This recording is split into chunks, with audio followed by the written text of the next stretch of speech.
Ya creo que ya lo reanudamos.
Ya estamos 25.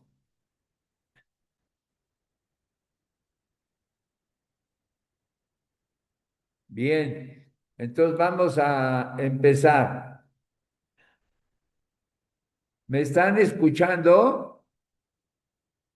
Sí, Sí, profe. Sí, profesor. profe. Ok, ok, gracias, gracias.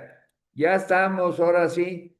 Ya, gracias a Dios, ya lo encontramos. Me salí y volví a entrar y ya con eso fue suficiente. Ahora hice esta ruedita.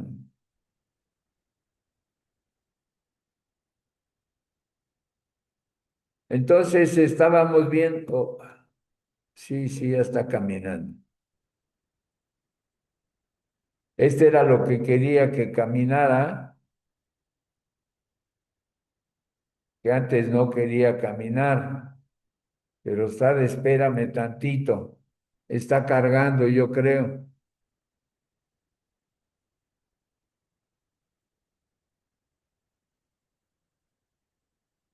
Entonces, este es el documento que habíamos utilizado y habíamos explicado los 7 pasos del proceso DRM de acuerdo con el estándar australiano.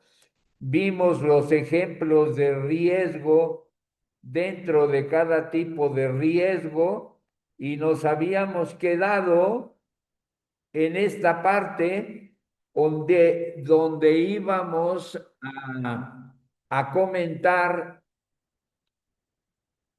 las medidas más comunes en el Enterprise Risk Management, que es esta parte que tenemos aquí. No me deja. O sea, en ese no.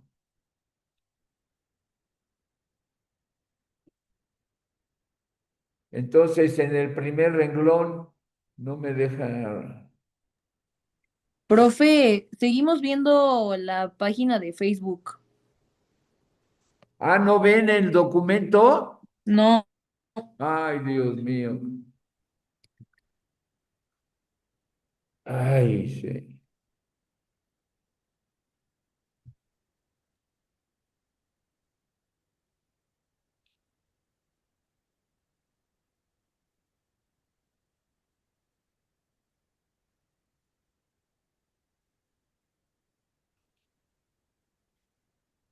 A ver si ahora ven el documento.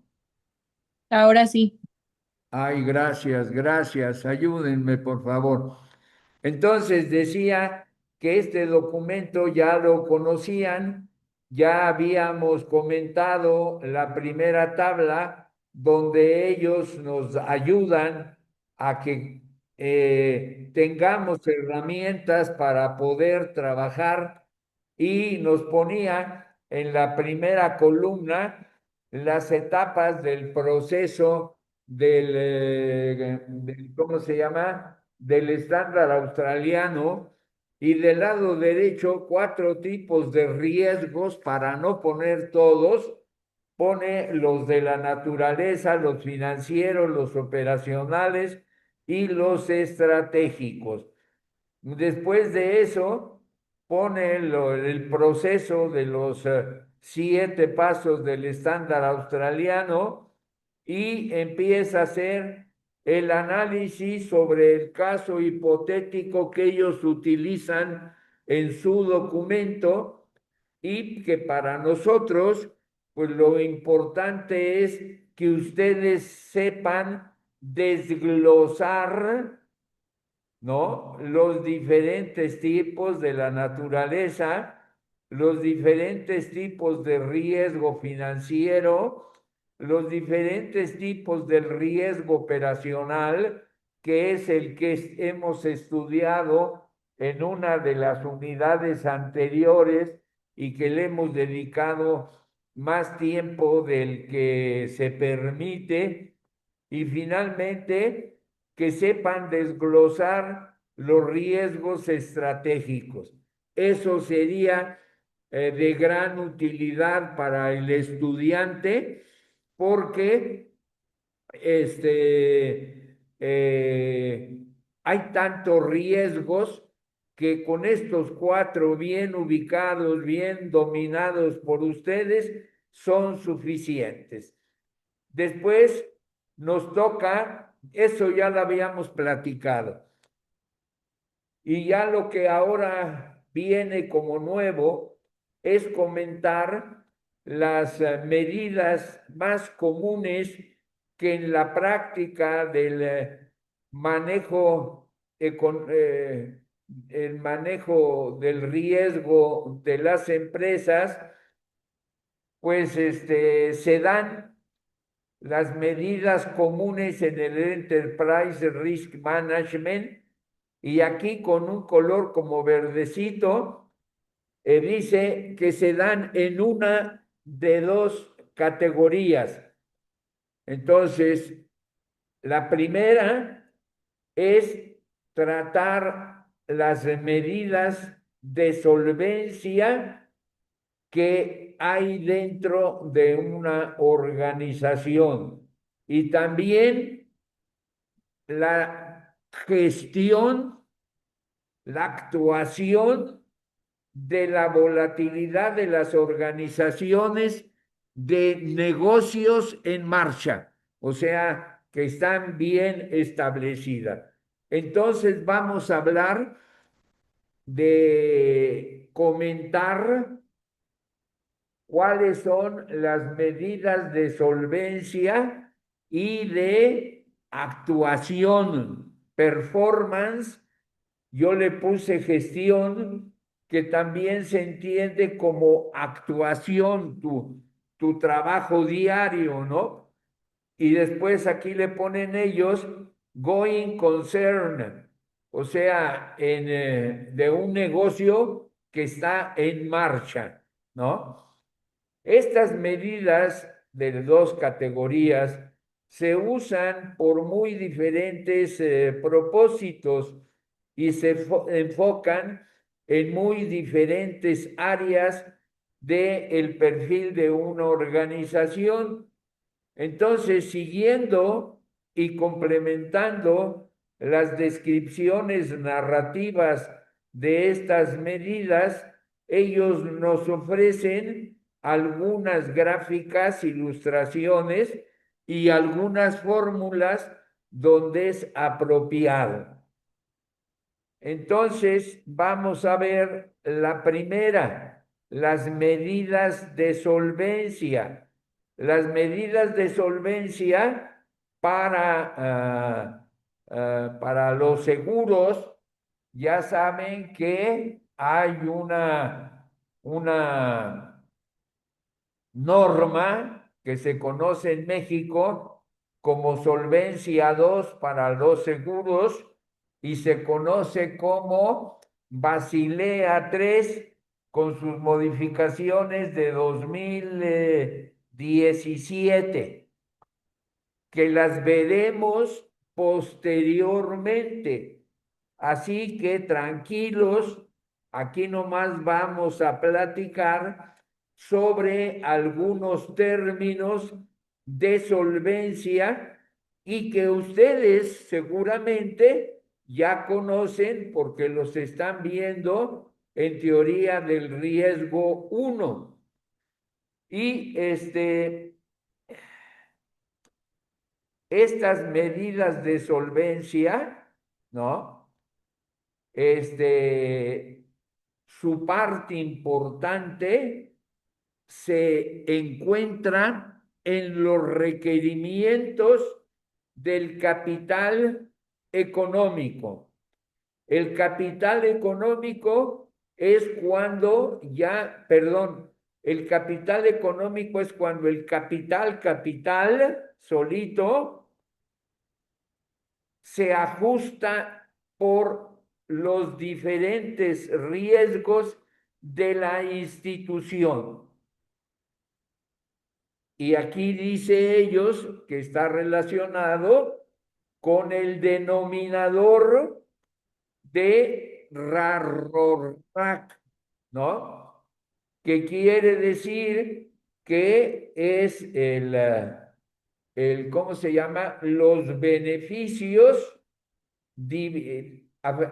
ajustados por el riesgo entre el capital ajustado por el riesgo.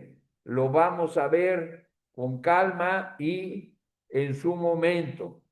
Pero ahorita nada más apréndanse que el RARORAC son beneficios entre capital, pero tanto el numerador como el denominador se ve afectado, se ve ajustado por el riesgo.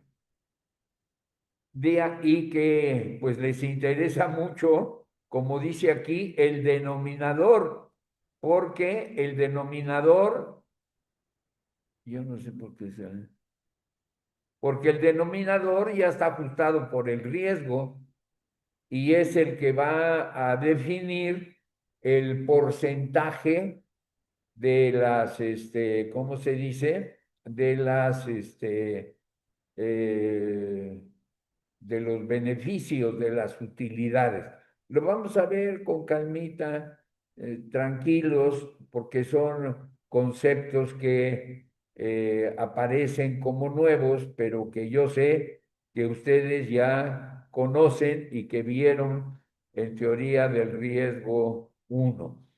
Por ejemplo, probabilidad de la ruina, ¿no? Ya se conoce, es el percentil que de la probabilidad de la distribución de probabilidad correspondiente al punto en el cual el capital se agota. Esa es la probabilidad de ruina y de ahí se parte para definir el capital económico. Después viene el otro que se conoce como riesgo de déficit. El riesgo de déficit, ¿no? Es la probabilidad que la variable aleatoria caiga debajo de un nivel de, de umbral especificado.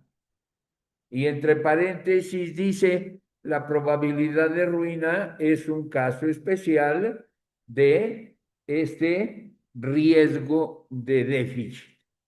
Entonces uno da el percentil como probabilidad y el shortfall risk es el punto donde ocurre esa quiebra.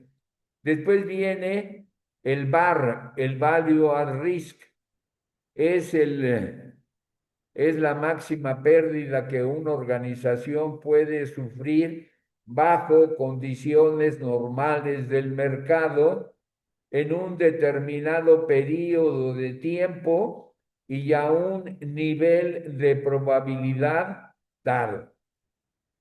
Así que esa es la definición, la vamos a volver a ver porque la 3 y la 4, la unidad 3 y 4 de estudio están unidas porque este documento tiene como 60 hojas y yo para la 3 saqué el resumen en 6 hojas y ven ustedes que apenas vamos en la número 2 y las demás hojas, las que resumí, están conformando el conocimiento, la teoría que vamos a dedicar al desarrollar la unidad 4 de la unidad temática.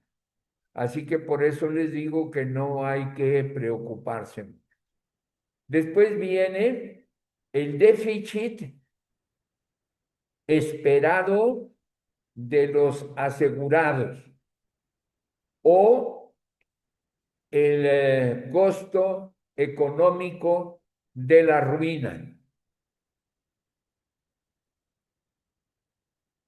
Este concepto mejora el concepto de probabilidad de ruina como se mencionaba en el riesgo de déficit y en el VAR, y en el cual la severidad de la ruina se refleja.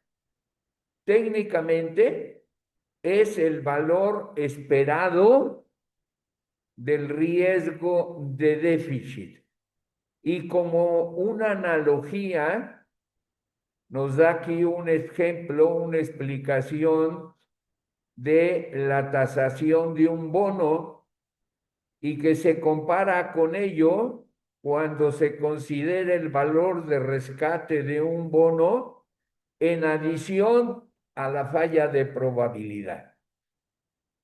Para las compañías de seguros es más común utilizar el término del déficit esperado para los asegurados y representa el castigo esperado en los fondos que se le van a dar a los asegurados en el evento de liquidación.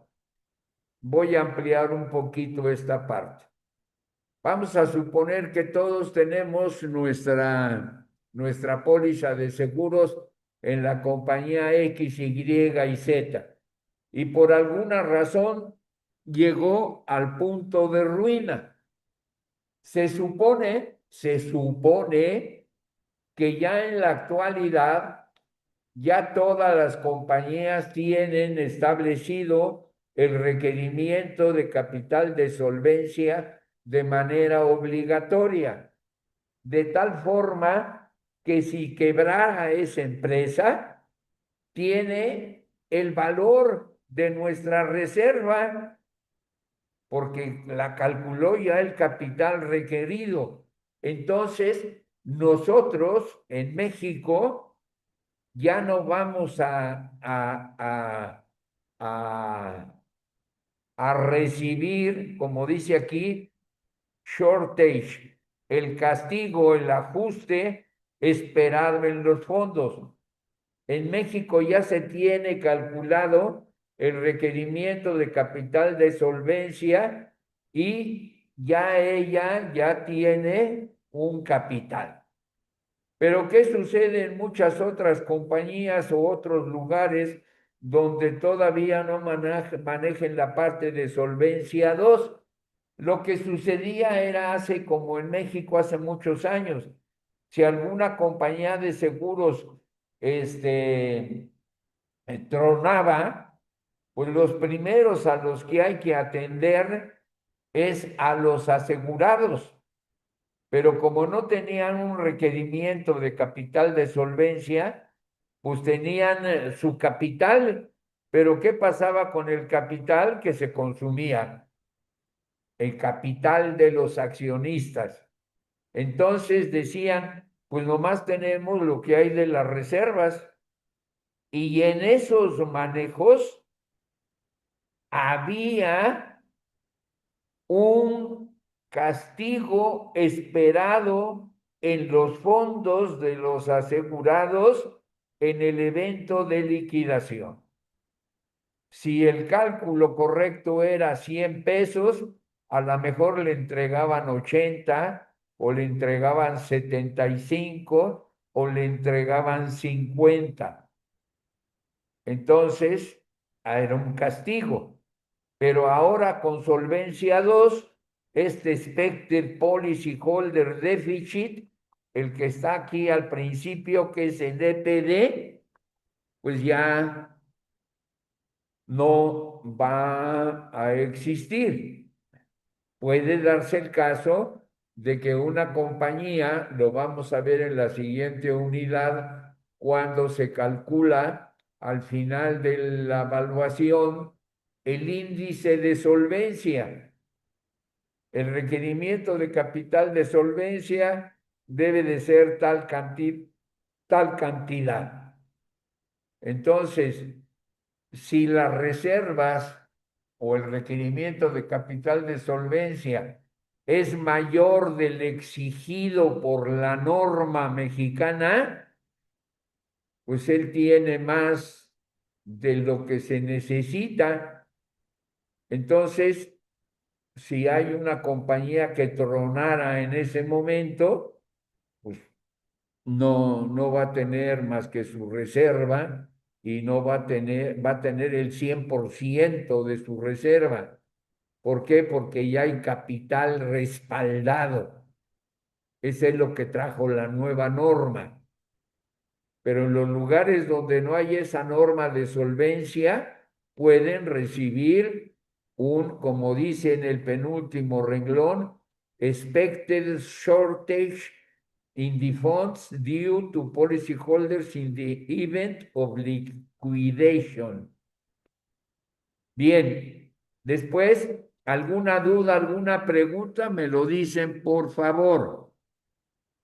Después viene el tail bar, que es el tail value at risk o tail conditional expectation.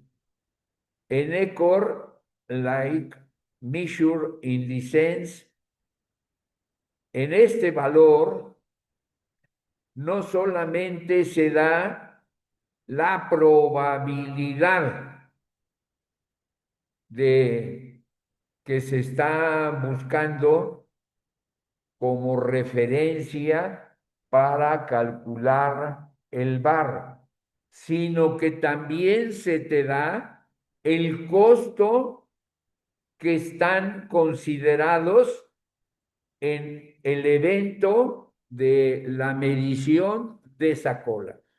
No solamente te dan la cantidad y el punto como probabilidad, te da dos cosas. Entonces, son medidas adicionales. Y después son los cisnes negros, que son aquellos eventos extremos donde pues va a haber una distribución desfasada. Son cosas raras, pero generalmente sus pérdidas son extraordinarias. Esos son los cisnes negros que se van a dar en algún momento. Y después nos da aquí una figura donde del lado izquierdo maneja la probabilidad acumulada y en el otro lado maneja los activos y los pasivos. Entonces, ahí tenemos dos señalamientos de 0 a una cantidad donde pone capital. Quiere decir que el capital tiene ese tamaño. Entonces, con la probabilidad acumulada de ruina, pues el capital es muy poco para lo que va a ocurrir. Entonces nos señala probabilidad de ruina todavía con capital. Aquí este punto nos señala la probabilidad de ruina, donde todavía hay capital de cero a la segunda línea vertical. Y en el segundo punto nos señala la probabilidad de ruina de ahí para adelante es cuando ya no hay capital.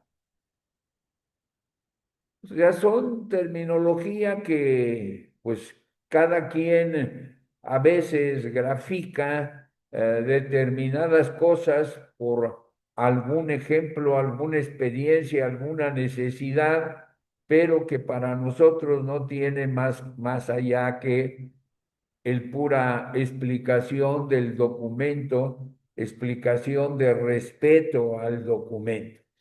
Bien, entonces, regresando, como medidas de solvencia, tenemos los bares, el tail bar, ¿no?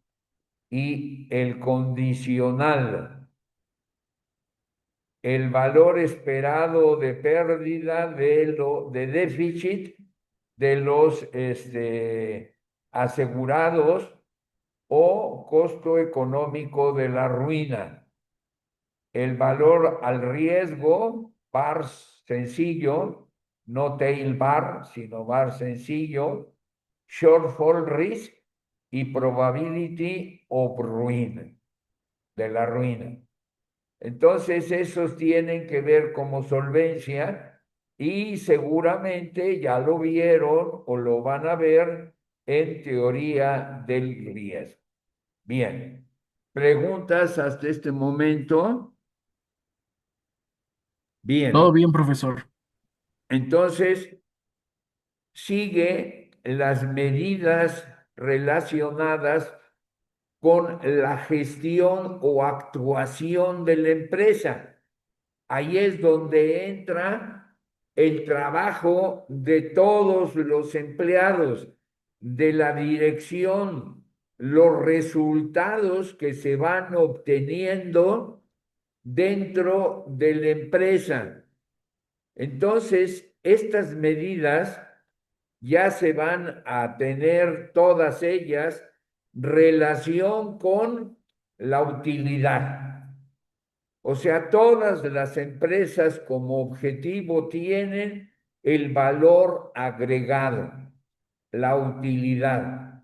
Por consiguiente, tienen un perfil de riesgo y ellas se concentran en la región central, ¿no? De la distribución de probabilidad.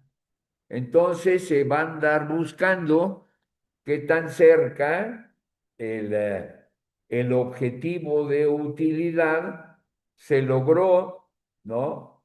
Y el valor principal, qué valores están cerca de la media y son relevantes para determinar la volatilidad acerca de los resultados.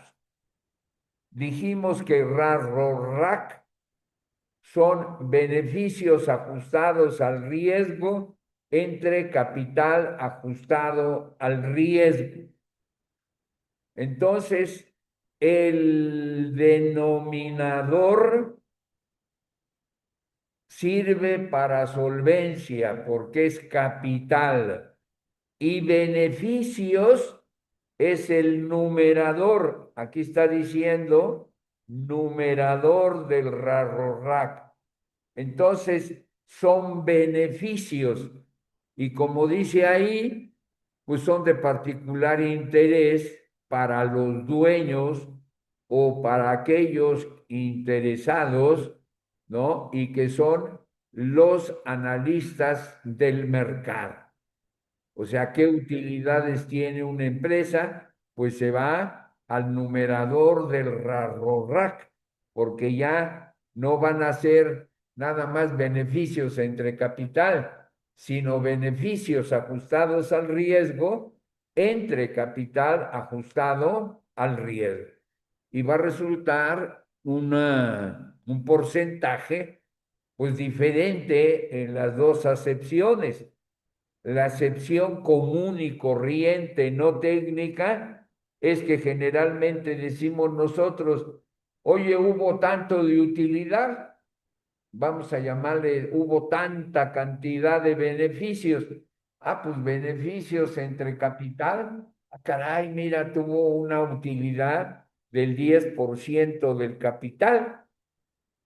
Pero si esos beneficios los ajustamos a los riesgos de la empresa, es un procedimiento, y lo dividimos entre el capital ajustado por el riesgo, es otro procedimiento, y tomamos el mismo ejemplo, a lo mejor nos da 5 o 3, o nos da algo mayor a 5, nos da 7. Entonces, por eso es importante que eh, tengamos conocimiento de estas medidas de gestión. Ya la media, ya todos ustedes saben más que yo, la varianza y la desviación estándar, pues son las medidas usuales y comunes que aplicamos en métodos estadísticos. Pero después vienen dos valores, la semivarianza, ¿no? Y la desviación estándar abajo de. Son modificaciones de la varianza y la desviación estándar respectivamente, en la cual solamente desviaciones no favorables de un nivel objetivo especificado son considerados en el cálculo. O sea, se va a tomar todas las desviaciones de de las partes no favorables que se tienen tanto en la varianza o en la desviación estándar de un target que es la utilidad, y así se va a considerar en el cálculo. O sea, vamos a tener una línea que es el target, y vamos a ver si caímos del lado izquierdo o del lado derecho. Aquí no les interesa el lado derecho, les interesa el lado izquierdo. Todos aquellos efectos o desviaciones no favorables que cayeron abajo, ¿no? De el nivel, un nivel objetivo especificado. Como es target objetivo, generalmente en la gráfica o en la fórmula va a aparecer una T mayúscula.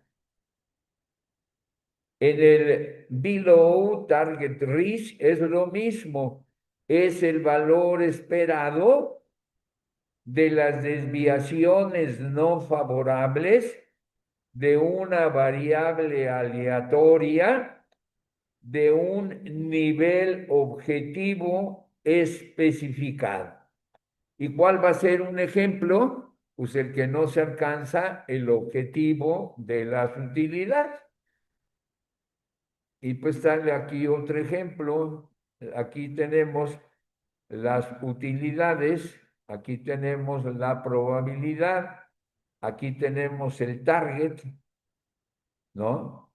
Y dice lo que le interesa, acá en azul, lo que le interesa o a los dueños de las aseguradoras les preocupan los resultados que estén abajo de esta. O sea, les interesa esta parte, donde no se alcanzó utilidad, no se alcanzó la utilidad objetivo que había. Y fíjense lo duro que dice, les interesan las utilidades, no la actuación en caso de que ocurra una insolvencia. O sea, ellos están vigilando su dinero y la probabilidad y cálculo de insolvencia, pues va a llegar a la mejor algún día, pero a mí este año me interesa esto. Siempre están metidos aquí. En cambio, la visión del asegurado, los customers, les preocupa mucho la insolvencia, esta, que caigan aquí las compañías, ¿no? Y también les interesa el grado de actuación,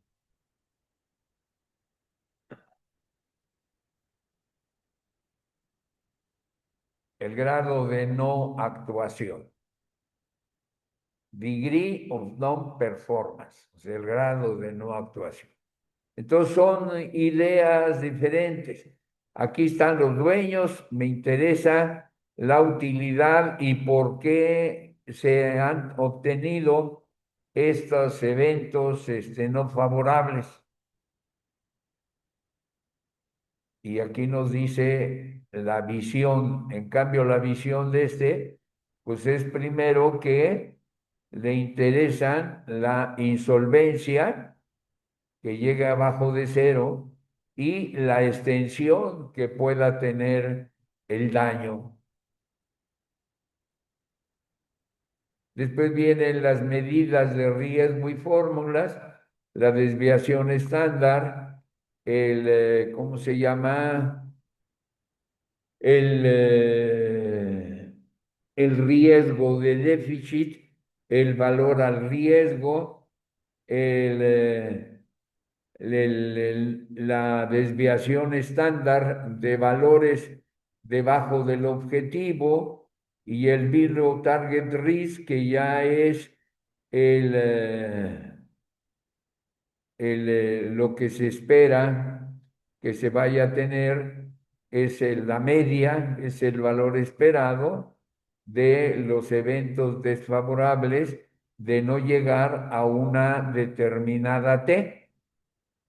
Es el T, es la utilidad. En la parte final de los últimos dos renglones está la esencia de la definición. En lo que es el riesgo de déficit, dice, se interpreta como la probabilidad que la variable financiera caiga abajo de un nivel objetivo especificado. Y en el caso de la downside standard deviation, es interpretado, ¿no? Hasta el punto en el cual la variable financiera puede desviarse abajo de un nivel objetivo especificado. Pero vuelvo a lo mismo, son cosas que ya se vieron o se van a ver. Nosotros los tocaremos, pero en los ejemplos que nos salgan dentro de lo que marca el programa. Entonces ya tenemos unas medidas, ¿no? Unas medidas de gestión ya matemáticas que conocen, las desviaciones estándar, el riesgo de déficit, el valor al riesgo, la desviación estándar abajo del target y el riesgo abajo del objetivo. Entonces son las medidas. Y ahora vienen las medidas usadas en la evaluación de la gestión de la empresa. Es el primer renglón. La evaluación, evaluation of corporate performance. Y que generalmente pues tienen que ver con términos contables y con conceptos como los ingresos netos, la utilidad neta y que tocan a la industria en general, a la industria de servicios financieros y a la industria del seguro. Entonces vamos a comentarlos. El primero es el retorno sobre las acciones. Es el ingreso neto dividido entre el capital neto. Después viene, voy a explicarlo rápido, pero después nos vamos a pasar al foro académico donde esté en español la explicación y cada uno de estos traté de que aparecieran en el foro académico para que no solamente fuera pues traducción de lo que son las utilidades de operación, lo que es el EBITDA, donde es el cash flow en las inversiones, donde es el WAC, Weighted Average Cost of Capital, después el económico, el valor añadido en los servicios financieros es lo que les he mencionado, el Return on Risk Adjusted Capital, el Risk Adjusted Return on Capital, o sea, aquí está el ajuste, ¿no? De las utilidades, el ajuste de el capital y aquí está los dos ajustes, tanto de lo que son las utilidades dividido entre lo que es el capital. Y después en la cuestión de la industria, el capital económico,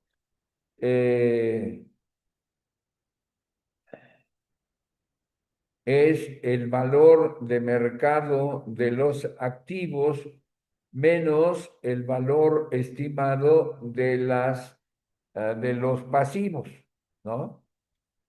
Y se utiliza en la práctica para medir el capital ajustado al riesgo. Después vuelve a mencionar el raro de diferente manera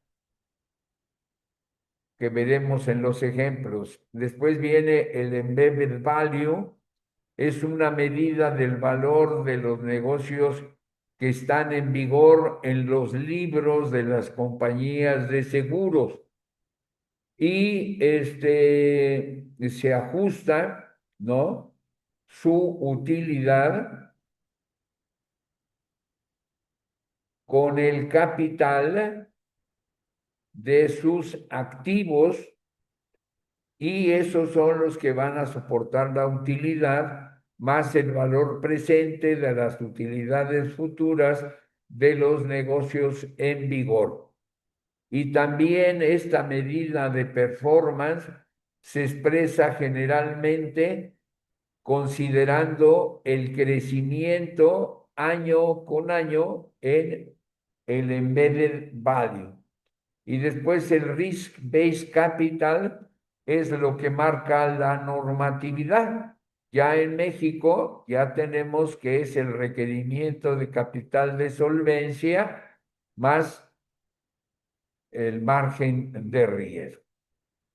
Y ya para terminar, hace en el documento de 60 y tantas páginas, hace un comentario sobre los métodos usados en el modelaje del riesgo, cómo han ido desde el análisis de datos hasta el aporte de los expertos. Aquí está el modelaje, un continuo, y va desde el análisis de datos hasta el aporte de los expertos. Generalmente la explicación la da en sentido vertical. Aquí hay todos estos, el usar datos empíricos y utilizar datos históricos empíricos, el ajuste de parámetros por algunas distribuciones teóricas, la teoría del valor extremo, son análisis de datos. Y los que están cerca tienen como base el análisis de datos, las ecuaciones diferenciales estocásticas.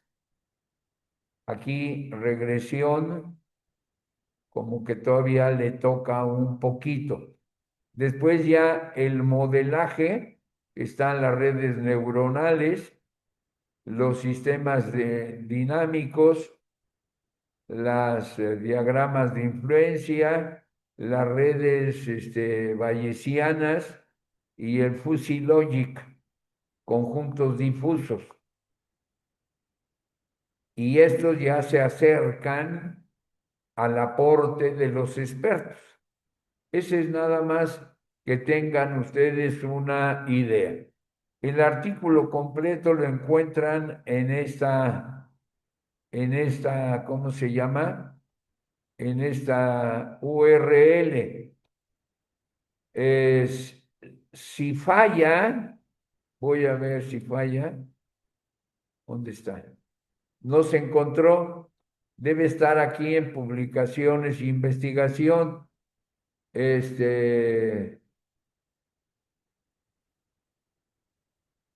Entonces vamos a buscar en la biblioteca.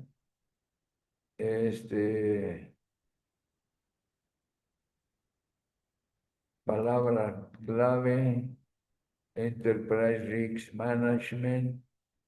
El título es, ¿cómo se llama? Overview.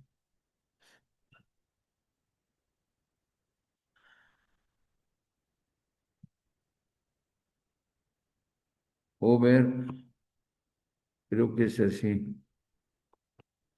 Overview, y es del 2003, y yo ya lo había hecho.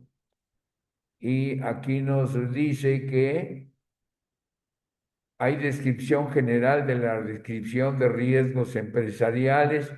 Este documento tiene como objetivo principal promover la educación en gestión de riesgos de los candidatos a la membresía. O sea que esas 60 hojas es un resumen de lo que deben de conocer los candidatos que quieren ser miembros de la Sociedad Actuarial de Accidentes. Es de daños, Casualty Actuarial Society, no accidentes. Ahí la traducción está mal. Los miembros actuales del TAS, así como otros profesionales de la gestión de riesgos, también deberían encontrar este material de interés. Y en el capítulo 2 se explica la evolución y la justificación del riesgo empresarial. Pues yo le di y le di, ¿me explico? Y no me lleva a ningún lugar. Descripción general de la gestión de riesgos empresariales. Ya me dio aquí. Es un documento de la membresía. Los miembros, en el capítulo 2 se explica la evolución y justificación del riesgo empresarial. Se derivan de presiones internas y externas. En el capítulo 3 se establece el marco conceptual y deja claro que la Enterprise Risk Management es una disciplina creadora de valor. El vocabulario se establece en el capítulo 4, que también describe medidas, modelos y herramientas que sustentan la disciplina. En este debate se pone de manifiesto el estrecho vínculo entre la gestión de riesgos institucionales y la gestión del rendimiento empresarial. Una vez establecidos los fundamentos conceptuales y técnicos de la gestión de la infraestructura, los capítulos 5 y 6 se refieren a la práctica real de la gestión del riesgo y en el capítulo 5 se presentan estudios de casos pertinentes de diversas industrias y en el capítulo 6 se ofrecen algunas consideraciones prácticas en la aplicación de la gestión de riesgos institucionales. Página 99, 163, examen del plan de estudios, pero ¿qué hago? A ver si es este.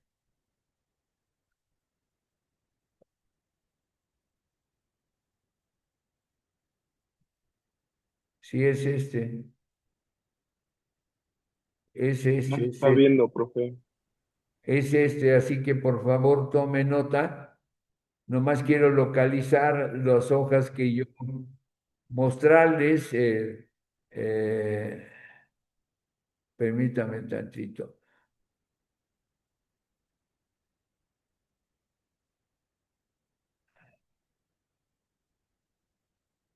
Aquí está la definición, aquí está la tabla. Ya se haga el enterprise, después viene los riesgos de azar, como yo se los pasé, cómo están las flechas en color azul. Entonces, qué bueno que localicé este documento, ¿no? Porque ya lo tienen actualizado y así que, ¿cómo le hago yo para conservarlo, para guardarlo? ¿Cómo le hago? No se ve su pantalla. ¿Mandé? Bien. No se ve el documento. ¿Dónde le doy? No se ve ahí el documento en la pantalla. El documento de la pantalla. Le hago para O sea, arriba, no se está o sea, se está viendo el documento anterior, el que estaba exponiendo, pero no el actualizado que encontró. porque el mío no está, son, son, son muchísimas hojas. Yo nomás les di 6. Aquí son 164 hojas. Tiene muchas cosas que yo nomás le saqué 6 hojas para la unidad temática número 3 y otras tantas, no me acuerdo cuántas, para hablar de lo que es, son muchas hojas, ¿eh? No es no son las 6 hojas que yo les di, así que si pueden aprovechar, pues aprovechen. Va desde la hoja 99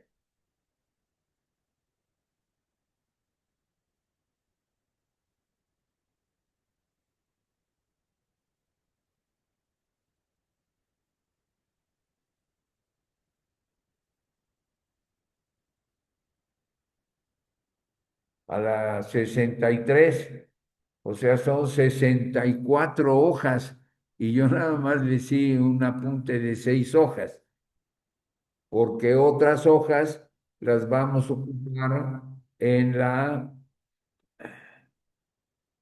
Entonces aquí yo ya, vean cómo nomás son 6 hojas, aquí están. Así que vamos a pasar a la unidad 4, bases para la evaluación del riesgo, que son algunas hojas tomadas del mismo documento que tiene que ver con el Enterprise Risk Management. Y de ahí lo tomó el actuario, quien haya hecho el programa, y lo bajó a la unidad 4 y 5 creo, o 3 y 4. A la unidad 3 y 4 metió esas 60 y tantas hojas, por eso es importante que si pueden las bajen, ¿no? Bien. ¿Dudas, preguntas hasta aquí? Ahorita vamos a caminar. ¿Dudas, preguntas? Bien. Entonces vamos a caminar.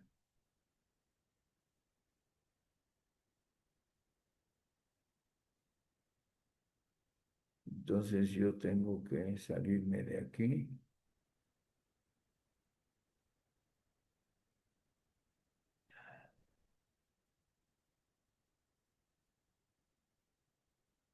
En la administración actuarial. Entonces, ya vimos eso. No, ya vamos a pasar a la siguiente unidad, pero no quiero que se pierdan. Ya vimos estos, ya vimos estos. Que no se pierdan noticias de interés. Eh, Aquí hay uno, este ya lo vimos.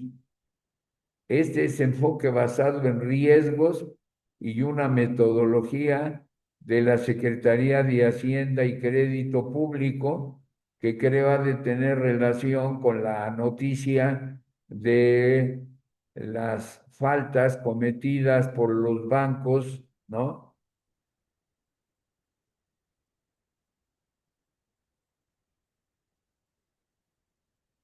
Del diseño, la implementación, la valoración, hay que hacer identificación, medición, inmigrantes, son 18 hojas. No, no creo que ahorita le dediquemos tiempo a esto, pero el que esté interesado, por favor, sáquele provecho, ¿no? Por favor. Está muy extenso ese documento de ayuda. Eh, Encuesta de ello, esta ya la vimos y la explicamos en clase. Después viene propósito de la clase. Después viene de la cuestión de cumplimiento, en donde gente que está trabajando. ¿Qué pasa cuando un banco deja de operar? Primero la comisión revoca la licencia, el IPAB cubre depósitos hasta 400,000 UDIs, hace una liquidación ordenada y el cierre jurídico, el banco se disuelve formalmente, se informa al sistema para que sepan lo que pasa. Cuando yo hice un trabajo en Nicaragua, quebraron dos bancos, porque allá hay mucho rico hacendado con plantaciones de cafés y tienen bancos y a veces por darle solidez a sus negocios, se llevan entre las patas a todos sus clientes. Vean cómo, imagínense ustedes que en las puertas de los bancos eran pocos porque la ciudad de Managua es pequeña, eh, pero todas las personas amontonadas. No hay un IPAB que de manera ordenada, como dice aquí, se haga, ¿no? ¿Qué pasa cuando? Entonces aquí dice, la comisión revoca, el IPAB entra y cubre hasta 400,000, no pierdes tú todo tu dinero. Los muy ricachones, pues van a perder de 400,000 UDIs para arriba si tienen ese dinero. Si hace una liquidación ordenada, se venden activos y se pagan pasivos con prioridad legal. Como les decía, en las aseguradoras, el orden, la prioridad primero son los asegurados. Como van a vender activos, pues a lo mejor tenía, pero en el desenvolvimiento de la operación, ya el requerimiento de capital de solvencia lo mordieron y entonces viene el castigo, ¿no? Y es el daño que le hacen a los asegurados cuando hay quiebra. Y finalmente el cierre jurídico, o sea, que no se pierda ese documento. Y después habla de lo que es el control interno. El control interno ayuda mucho, está basado en COSO. Ah, caray, no quiso abrir o no quiere abrir.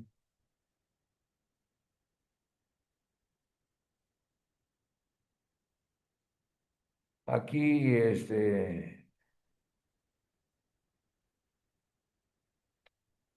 hay que capacitar más al personal. Nosotros lo dijimos, hacer las cosas bien y a tiempo. Las cosas se están haciendo bien y a tiempo. No pierdas el tiempo en capacitar al personal, ¿no? Pero si hay errores, ¿no? Y no se están entregando a tiempo, entonces a lo mejor no es la capacitación, son procesos mal diseñados, la supervisión es ausente o ineficaz, la cultura organizacional, en lugar de haber un ambiente favorable al control interno, está normalizando el error, sistemas que no facilitan el trabajo correcto, incentivos que premian la velocidad sobre la calidad. Entonces, vean que es muy interesante esta parte. No todo se resuelve con más capacitación.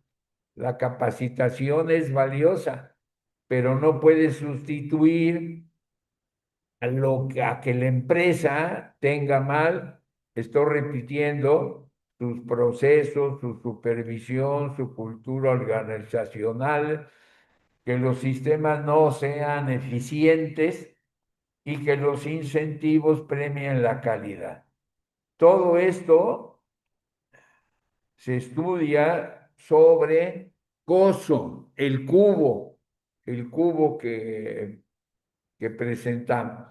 A veces el colaborador sabe qué hacer, pero el sistema no lo deja hacerlo bien, o lo hace, pero nadie lo escucha, o lo reporta, pero no pasa nada. La gestión de riesgos operacionales exige mirar más allá del refuerzo de conocimientos. Requiere entender el contexto, rediseñar procesos y sobre todo cultivar una cultura que no solo entrene, sino que escuche, corrija y evolucione. O sea, son capsulitas de gente que está ya trabajando y que a ustedes les puede servir. Después aquí está cálculo, metodología para el cálculo del riesgo y su entendimiento.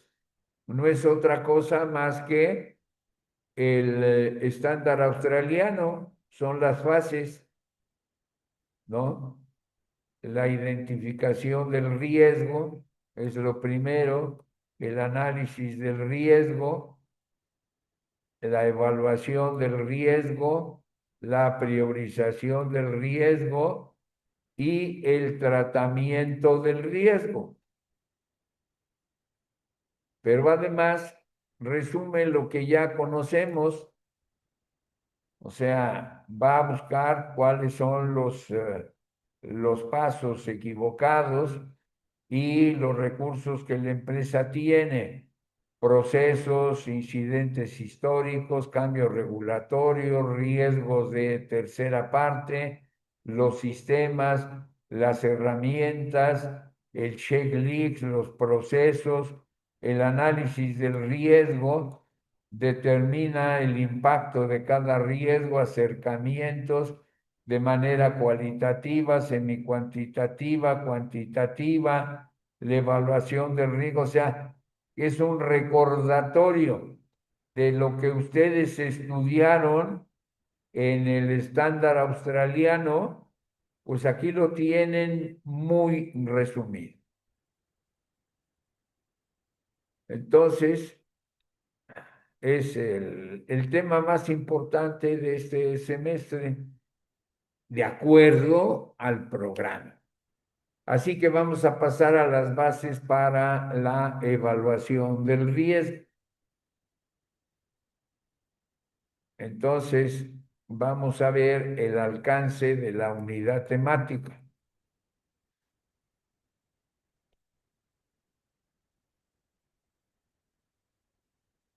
Entonces, quiere que comentemos de acuerdo con ese documento de la Casualty Actuarial Society, ¿no? Donde habla de que hay métodos analíticos, hay métodos de simulación y métodos estocásticos.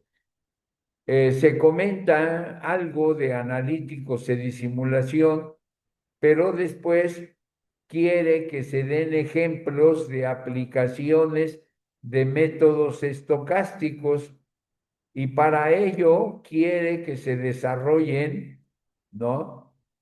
8 ejemplos. Por ejemplo, el proceso inflacionario del seguro es una serie, es interesante. El modelo de inversión de Wilkie fue en su tiempo y en sus años, pues muy festejado porque Wilkie era actuario y con el tiempo se ha encontrado que no jala ese modelo y se lo siguen usando. Y lo veremos, no nomás de palabras, sino lo veremos porque después de la modelización de los siniestros, los principios del cálculo de prima, modelación de gastos, impuestos y dividendos, análisis y simulación del proceso del seguro. Aquí es el problema de requerimiento de capital, donde se habla de solvencia, ¿no? Pero la parte jurídica la vemos en la unidad número 5. Y después un método moderno que se llama análisis dinámico financiero, que se llaman de métodos estructurales. Este es lo que quiere y tiene como alcance el programa. ¿Qué busca el programa? Pues que el alumno conceptualice diferentes métodos que existen de mayor relevancia para la evaluación de riesgo. Eso dice el programa, pero yo no soy un experto, pero estos no son los diferentes métodos de mayor relevancia. Imagínense, son de 2003, de un documento que fue tomado como base para hacer esto. Por esa razón les he anexado 3 libros y todavía faltan algunos en este aspecto de los verdaderos modelos, pues son modernos, entonces son libros esos 3 libros y falta otro de modelos que es el tema de esta unidad, ¿no? Este, entonces, permítame tantito, ¿qué hago? ¿Qué hago? ¿Qué hago? ¿Cómo encuentro? ¿Cómo encuentro mis documentos? Aquí. Entonces, aquí,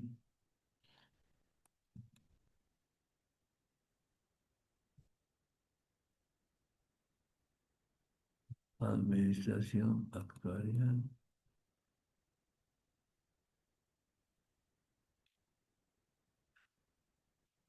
Aquí tenemos tipos y medidas de riesgo, y vamos a pasar al 4, bases para evaluar el riesgo, y en el quinto está la regulación.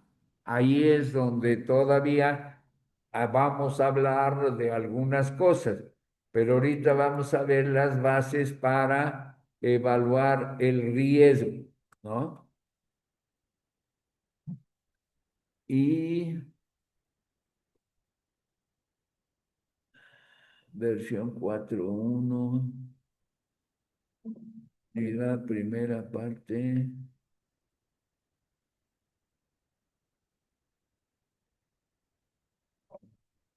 23. A ver si es esta.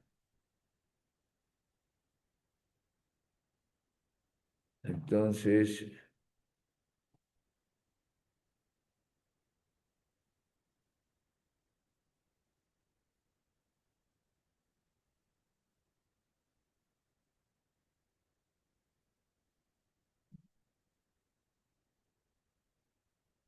¿ya estamos? ¿Ya ven el documento? Ah, caray, ya son las 5:41. Pues nomás hacemos lo que va a ser una introducción, ¿no? En las unidades anteriores, los estudiantes han conocido los riesgos que en general pueden ocurrir dentro de la empresa. Además, analizaron diferentes tipos y medidas de riesgo que existen, los propios de la naturaleza y los producidos por el hombre, incluyendo cibernéticos, terrorismo y otros más que van surgiendo con el avance de la modernización y la tecnología. En detalle también se resumieron los riesgos que hoy en día existen para bancos y aseguradoras, utilizando dos artículos bajo la analogía de daños económicos que ambas industrias pueden tener de resbalarse al pisar cáscaras de plátano. Se dieron a la tarea de comprender los conceptos de los riesgos básicos de las entidades financieras, a saber, mercado, riesgo, liquidez y operativos bajo los requerimientos. Eso, eso no lo hemos visto, y me estoy acordando que me brinqué el foro académico de la traducción y de todo lo que son aquellos medidas de gestión contable y financiera de las empresas. Así que tache y nos regresamos, ¿no? Está mal, está mal. Nos regresamos ahí.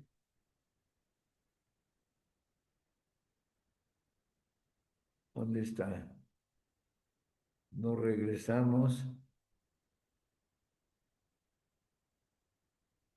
Nos regresamos a,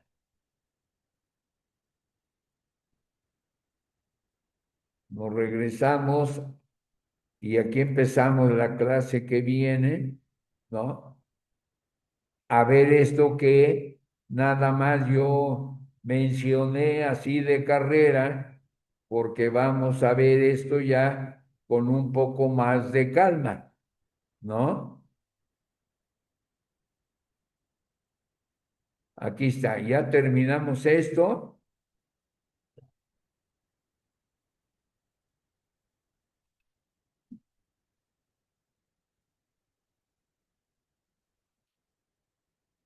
y vamos a entrar a entrego. Oh, ¿qué pasa? Ya sé lo que quiere esta cosa.